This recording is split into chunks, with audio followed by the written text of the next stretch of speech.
Bonjour Julien. Bonjour Nicolas. Alors vous êtes le cofondateur de Wires. Wires, qu'est-ce que c'est? Alors Wires, moi je viens des grandes entreprises et on voit que les entreprises, c'est ce que vous étiez en train de dire, sont en train de vivre une révolution technologique sans précédent. La conséquence de tout ça, c'est que ça amène de nouvelles opportunités, voire des fois sont bousculées dans leur business model historique. Donc elles ont besoin d'acquérir de nouvelles compétences et de comprendre comment on peut profiter de ces nouvelles opportunités. Et nous, ce qu'on a fait, c'est qu'on a monté une communauté de start-upers expérimentés, donc des personnes qui avaient déjà lancé leur entreprise avec succès. Et au lieu de regarder la solution que le start-upper avait développée, on a regardé plutôt les compétences qu'il avait développées à travers sa création d'entreprise. Et on s'aperçoit que les créateurs de start-up développent des compétences très pointues sur des nouvelles technologies, sur des nouveaux modèles économiques, sur des nouvelles pratiques en marketing.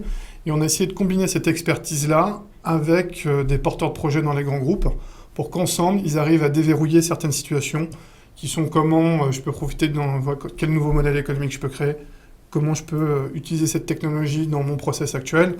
Et c'est vrai que cette alchimie entre des start-upers externes qui finalement ont un regard un peu neuf sur un sujet, une expertise et le savoir-faire d'un collaborateur permet de faire émerger de créer des choses qu'on n'avait pas perçues, puis déverrouiller très rapidement des situations. Donc si je comprends bien, en fait, on va pas chercher en fait la solution dans une startup, mais on va chercher une nouvelle manière de fonctionner pour développer la solution. Oui, nous, c'est-à-dire que les start-upers, je pense que tous les grands groupes, ils ont des équipes maintenant d'open innovation qui sont au sein des groupes, qui certainement travaillent avec les directions des systèmes d'information. Nous, ce qu'on fait, c'est qu'on a regardé ça sous un angle un peu différent, ce qu'on appelle du reverse mentoring. C'est du retour d'expérience. On voit que ça marche bien en tout cas. C'est-à-dire que c'est un entrepreneur qui vient partager pendant quelques heures son retour d'expérience avec un porteur de projet dans une grande entreprise pour expliquer lui ce qu'il a vécu en tant qu'entrepreneur, partager aussi ses difficultés, et puis d'essayer de challenger finalement le projet du porteur de projet pour voir ensemble qu'est-ce qui pourrait être fait et quel est le plan d'action qui pourrait être très concret à mettre en place pour déverrouiller quelque chose. Dans l'apprentissage, j'imagine qu'il y a la méthode agile dont on parlait il y a quelques instants. Oui, il y a des méthodes agiles. On voit beaucoup aussi l'émergence d'une méthode qui s'appelle le Lean Startup, qui est à peu près la même chose, qui est finalement du test and learn. Mais c'est vrai qu'on voit un vrai shift. Nous, on travaille avec pas mal de grands groupes où ils sont en train de se structurer un peu différemment, avec notamment, je pense, à l'émergence de ces structures d'open innovation qui se mettent en place un peu partout. Alors, derrière l'offre, il y a l'aventure entrepreneuriale. Ça a été créé il y a combien de temps? Ça a été créé en 2014. Donc là, on est content, on est dans une phase de croissance. Aujourd'hui, on travaille avec une dizaine de groupes. On voit que certains sont très précurseurs dans ce type d'approche. Je pense à Total, EDF. Ils sont dans quel secteur d'activité, ces groupes? Beaucoup l'énergie.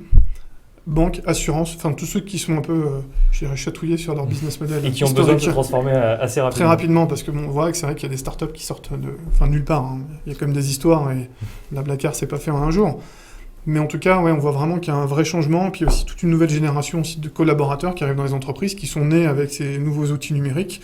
Et c'est vrai qu'avec la démocratisation des technologies, aujourd'hui, c'est super simple de lancer quelque chose et de le tester. Je ne parle pas des process après, de l'industrialisation, c'est une autre musique.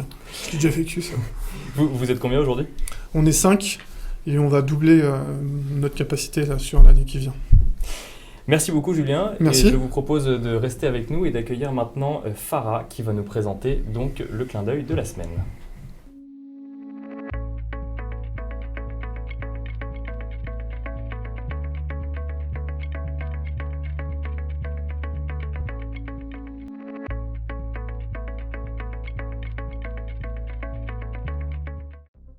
Demain appartient au plus rapide. Pour vous aider à aller toujours plus vite, nous avons créé une nouvelle entreprise totalement dédiée à l'avenir de votre secteur. Où les hommes, la technologie et les idées font avancer le monde ensemble. Accélérer l'innovation, accélérer le changement, accélérer l'avenir. Hewlett Packard Enterprise.